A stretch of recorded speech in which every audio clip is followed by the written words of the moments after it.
최근에 이제 나이키 주가가 엄청나게 폭락을 했더라고요. 그래서 도대체 왜 이 나이키가 이렇게까지 폭락을 했을까? 정말 사람들이 말하는 대로 나이키의 시대는 이제 끝이 난 걸까? 거기에 대해서 숫자로 한번 확인을 해보도록 하겠습니다. 네, 우선 나이키의 주가가 얼마나 빠졌는지 보자면 고점 대비 한 55% 정도 빠졌어요. 거의 절반 이상이 날라갔다라고 볼 수 있는 거거든요.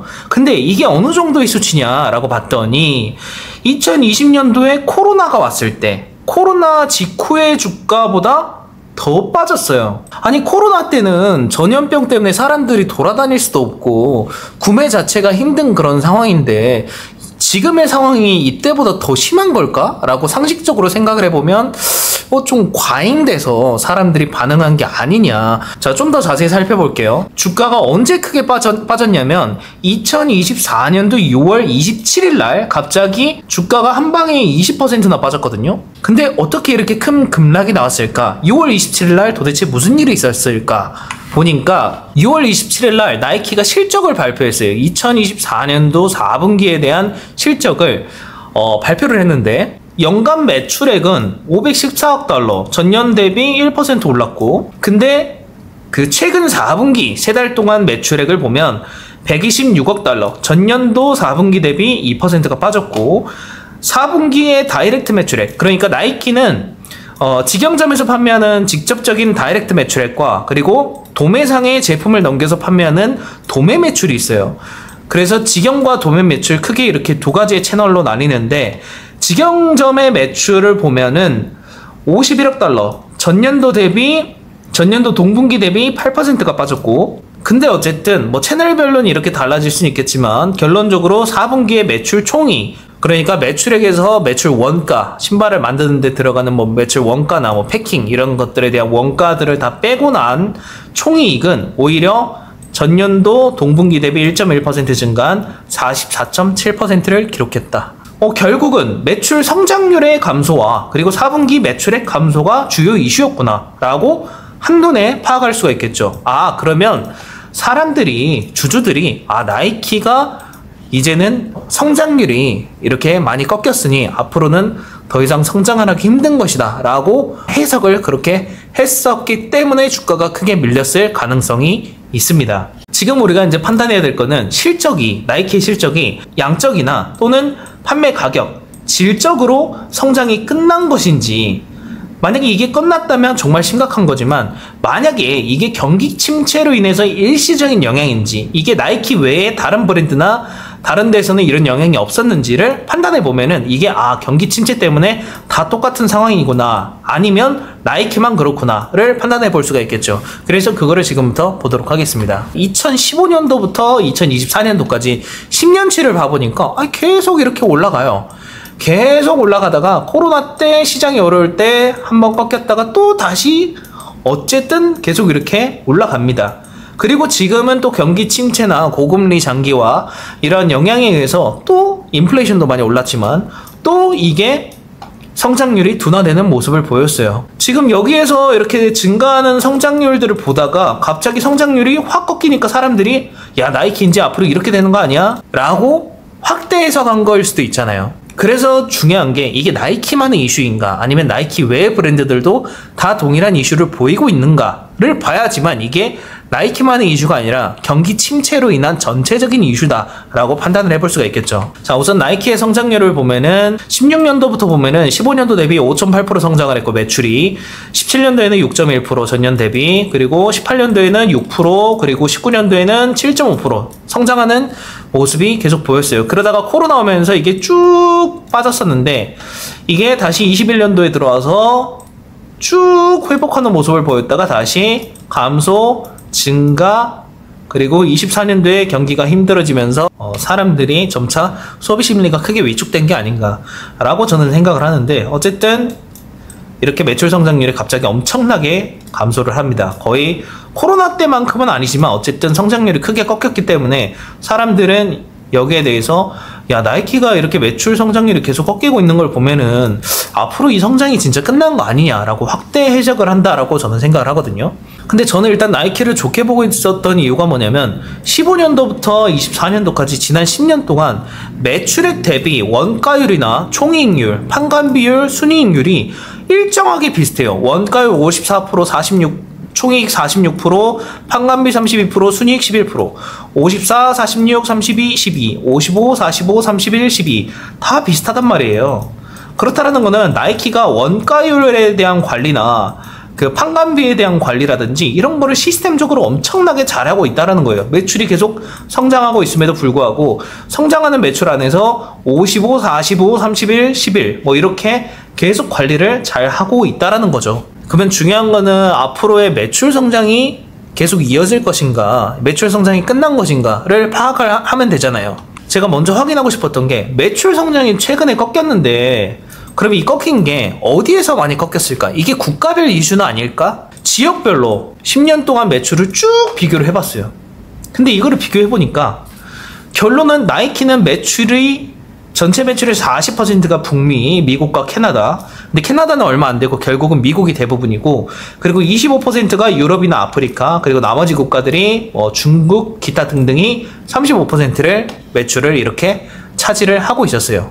요약하면은 나이키는 메인 시장이 북미와 유럽이라는 거예요. 자, 그러면은 어느 지역에서 매출이 많이 꺾였을까? 최근에 딱 봐보니까 매출액이 100%라고 가정을 했을 때 매출액 대비 지역별 매출 비중이 거의 일정해요. 근데 이걸 숫자로 보니까 사실 미국 사이드에서 북미 사이드에서는 아주 소폭 감소를 했고요. 거의 비슷한 수준이었고, 오히려 유럽이나 아프리카 쪽에서는 매출이 증가를 했었고, 중국 사이드도 오히려 매출은 증가를 했었고, 그리고 아시아나 라틴 아메리카에서도 이렇게 매출이 증가했고, 오히려 기타 국가나 컨버스 사이드가 매출이 좀 줄었죠.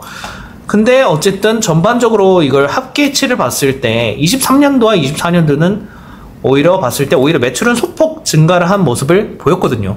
그래서 이게 특정 지역이 뭔가 크게 시장이 위축되면서 발생된 이슈는 아니었다라고 일단 정의를 내리고 넘어갈 수 있겠죠. 자, 그러면은 나이키가 제품이 뭐 신발도 있고 의류도 있고 뭐 장비나 뭐 기타 등등이 있는데 특정 뭔가 카테고리에서 매출이 크게 꺾인 거 아닐까?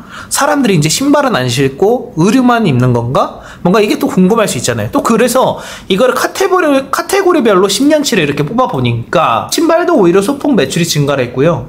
그리고 의류는 조금 감소하는 모습을 보였고, 나이키 장비 사이드는 이렇게 오히려 증가했고, 컨버스가 소폭 이렇게 감소하는 모습을 보였습니다. 그렇다는 거는 뭔가 특정 카테고리에 의한 영향은 아니었던 것 같다. 그리고 나이키는 이제 아까 북미와 그리고 유럽에서 전체 매출의 60% 이상이 나온다고 했는데, 이걸 카테고리로 보면은 신발이 60%, 의류가 25%예요. 그러니까 나이키는 한마디로 정의를 하면 북미도 아니죠. 사실 미국이죠. 미국과 유럽에서 나이키 신발과 나이키 의류를 대부분 팔아서 버는 기업이다 라고 정의를 할 수가 있겠죠. 그리고 나이키가 판매 채널별로 이제 매출액을 보면은 지난 10년 동안 아까 제가 말씀드린 것처럼 나이키는 두 가지 채널이 이렇게 메인이에요. 도매상들한테 도매로 팔거나 아니면 직판점, 직영점을 통해서 팔거나, 이게 두 가지 메인 매출인데, 과거에는 도매 매출 비중이 상당히 높았지만 지금은 오히려 도매 매출과 직영 매출이 거의 비슷한 수준까지 올라왔어요. 그러니까 직판 매출을 비중을 크게 늘렸다. 근데 채널별로 보니까 도매 매출은 전년도 대비 소폭 증가한 모습이었고요. 그리고 직판 매출도 이렇게 소폭 증가한 모습이었습니다. 그래서 나이키의 이번 매출 성장률이 크게 줄었던 거는 뭐 특정 판매 채널의 영향은 아니었던 것 같다. 비슷한 수준으로 전년도와 비슷한 수준으로 이렇게 유지를 하고 있기 때문에 뭔가 한쪽만 크게 매출이 줄어들거나 이런 건 아니었기 때문에 채널의 문제라고는 볼 수 없을 것 같다라고 저는 생각이 들고요. 어쨌든 도매든 직판이든 성장률이 1%대로 성장을 거의 하지 못했기 때문에 이러한 부분들이 투자자들로 하여금 밸류 조정을 만든 것으로 이제 사례가 되는데, 좀 더 살펴볼게요. 타겟하는 타겟 대상별로 매출의 변화를 또 한번 살펴봤어요. 뭐 남자 제품, 여자 제품, 유아 제품. 2023년도 대비 2024년도에 남자 제품 매출은 소폭 이렇게 성장하는 모습을 보였고, 여자 제품 같은 경우에는 거의 비슷한 수준을 보였고, 유아 제품 같은 경우에는 소폭 이렇게 증가하는 모습, 그리고 기타도 소폭 이렇게 증가하는 모습을 보였어요. 그래서 특정 타겟 대상군의 제품에 따른 뭔가 매출 감소가 일어난 건 아니다. 그냥 전체적으로 동일하게 수요 위축이 일어났다라고 볼 수가 있는 거죠. 예, 그래서 타겟 대상 성별과는 상관없이 나이키 제품 자체에 대한 수요가 감소했다라고 이야기를 할 수 있겠고, 그래서 자, 그러면은 나이키 자체에 대한 판매가 전반적으로 감소를 한 건데, 국가별 영향도 아니고 성별에 따른 영향도 아니고 뭔가 채널별에 따른 영향도 아니니, 결국은 회사 내부적인 영향이라기보다는 뭔가 요인을 외부적인 부분에서 찾아야 된다라고 저는 생각이 들고, 자, 그러면 그 외부적인 요인을 볼 때 나이키와 같은 카테고리에서 뭐 신발을 판매하는 경쟁사들은 과연 어떠한 실적을 보였고 주가 흐름을 보였는지를 봐야지만 이게 나이키만의 문제인지 아니면 시장 자체가 힘들어서 비필수 소비에 대한 수요가 전반적으로 줄어든 것인지를 알 수가 있겠죠. 그래서 나이키, 아디다스, 푸마, 아식스의 주가를 먼저 살펴봤습니다. 나이키는 2020년도에 고점을 찍고 주가가 우하향, 그리고 아디다스는 22년도에 고점을 찍고 우하향하다가 다시 반등하고 있는 모습이고요. 푸마는 나이키와 동일하게 22년도에 고점 찍고 우하향하고 있는 모습. 근데 아식스는 22년도에 오히려 고점은 못 찍었었는데 어쨌든 22년도에 고점을 찍고 조금 조정이 나다가 다시 최고점을 지금 찍어가고 있어요. 네, 아식스는. 근데 아마 아식스는 개인적으로 생각했을 때 엔화의 약세가 상대적으로 저렴한 판매가를 형성하게 되고, 그리고 사실 아식스가 디자인도 예쁘긴 한데 상대적으로 저렴한 가격을 형성하게 되면서 이렇게 엔화 기준으로 아식스는 실적이 찍히기 때문에 상대적으로 더 높은 실적과 매출이 이렇게 기록되면서 주가가 폭등한 거 아니냐, 다른 일본 기업들처럼. 그래서 아식스는 그런 영향이 좀 더 컸다라고 저는 개인적으로 생각이 들고요. 나머지들은 좀 비슷한 모습들이 좀 보여줬던 것 같습니다. 아디다스 빼고는. 자, 그러면 실적을 한번 볼게요. 자, 나이키는 매출이 우상향 하다가 23년도와 24년도가 거의 비슷한 수준을 찍었고 순이익은 오히려 좀 더 올랐죠. 그리고 아디다스의 경우에는 최근에 똑같아요. 3년 동안 이렇게 매출이 오르다가 최근에 매출이 이렇게 오히려 아디다스는 매출이 감소했어요. 물론 당연히 나이키와 아디다스의 회계 연도가 다르기 때문에 이게 좀 비교한다는 게 조금 적절치 않을 수도 있는데, 어쨌든 큰 연간 트렌드를 좀 볼게요. 어차피 제가 뒤에 분기별 매출이나 손익 자료도 있거든요. 그리고 푸마 같은 경우에도 매출이 오르다가 이렇게 정체된 모습을 보였고, 근데 아식스 같은 경우에는 이제 엔화 기준으로 찍히다 보니까 매출이 계속 이렇게 가파르게 올라가고 오히려 순익도 이렇게 크게 개선이 되는 모습들이 보여줬다. 결론은 뭐냐면 아식스 빼고는 다들 남기는 이익이 이렇게 줄어들거나 매출의 성장률이 줄어들었거나 나이키처럼, 그래서 비슷한 모습들이 보여줬던 것 같아요, 저는.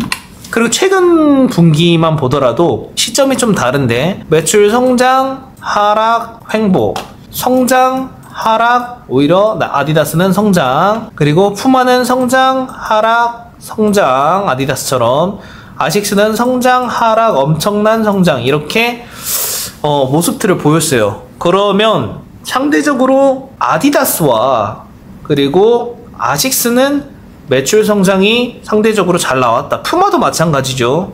근데 나이키는 한 1%밖에 성장을 못했기 때문에 상대적으로 부진했다라고는 볼 수 있는 건 맞는 것 같아요. 그런데 제가 말씀드리고 싶은 거는, 근데 최근 분기를 말하기 전에는 다 비슷한 흐름이었단 말이에요.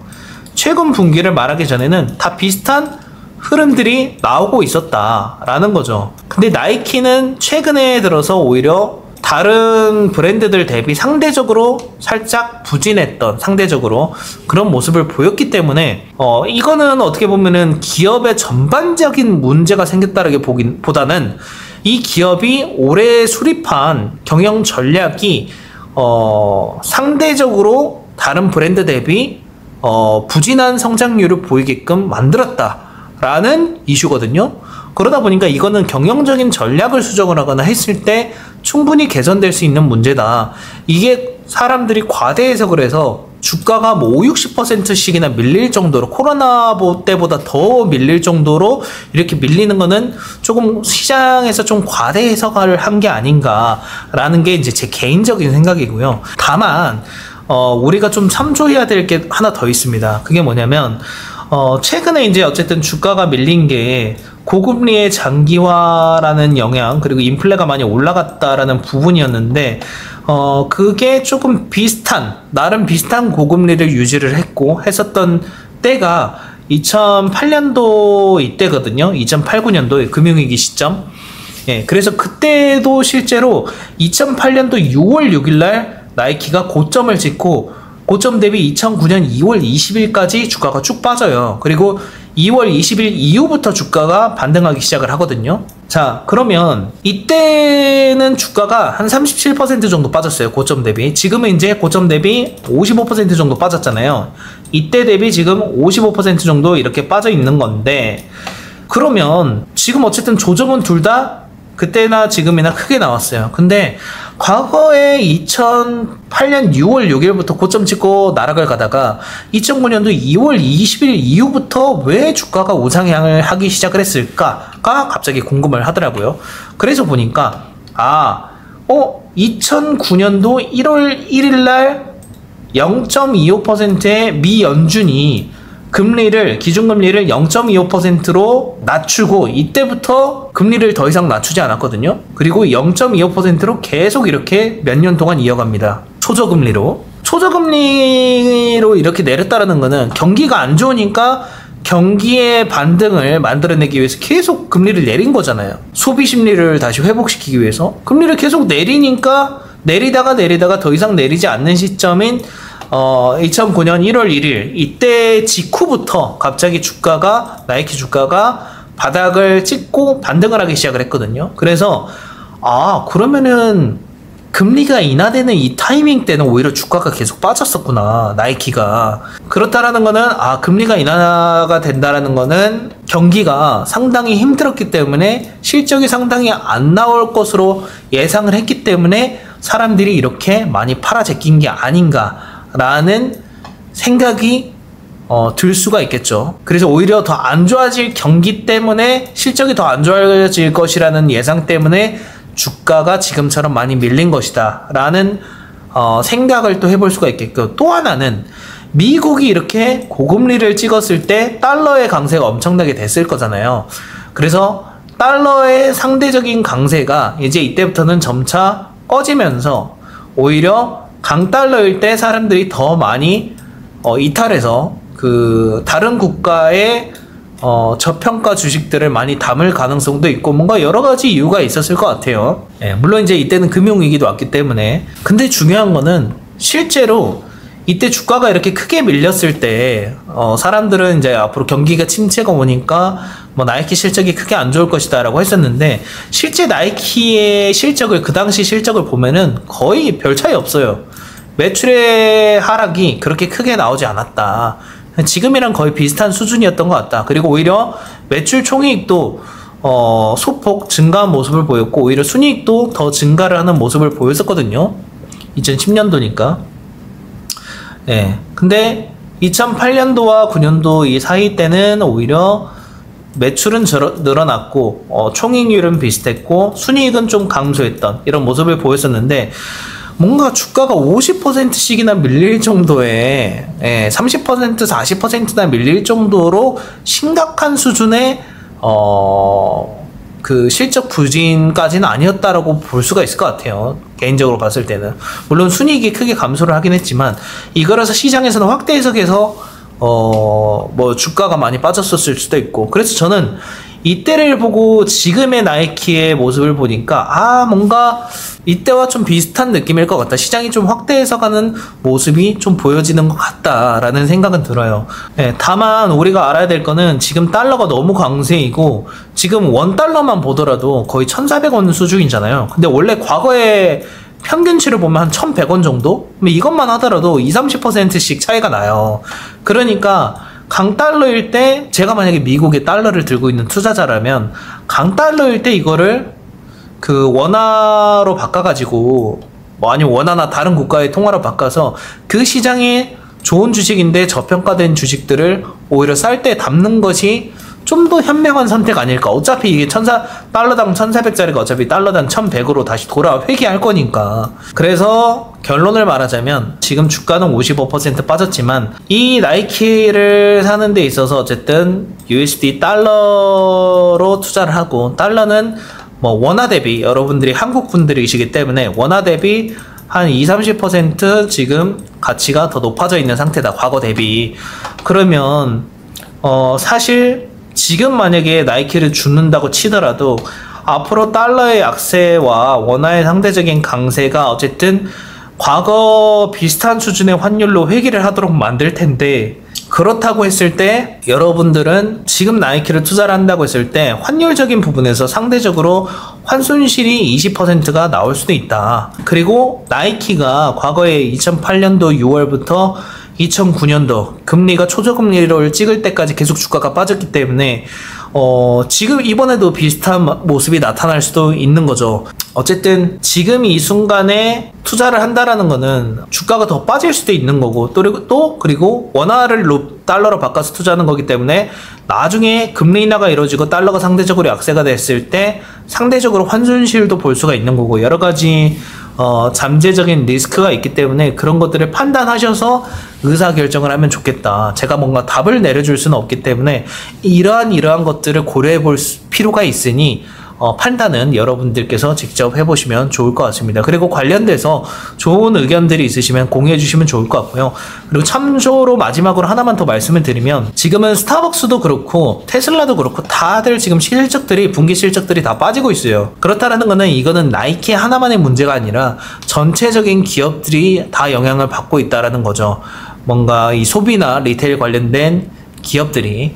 그렇기 때문에 우리가 지금 실적의 성장률의 부진을 너무 과대 해석할 필요는 없다. 다만 다양한 환율이라든지 금리가 인하되는 순간에 주가가 더 빠질 수도 있는 거고, 여러 가지 변수가 있기 때문에 이런 것들을 감안해서 여러분들이 뭔가 판단을 해보면 좋을 것 같다라는 거를 말씀을 드리고 싶었습니다. 네, 아무튼 오늘 컨텐츠는 여기까지고요. 앞으로도 이런 유익한 컨텐츠를 계속 받아보고 싶으시면 구독과 좋아요, 알림 설정 부탁드리겠습니다. 오늘 시청해주셔서 감사합니다.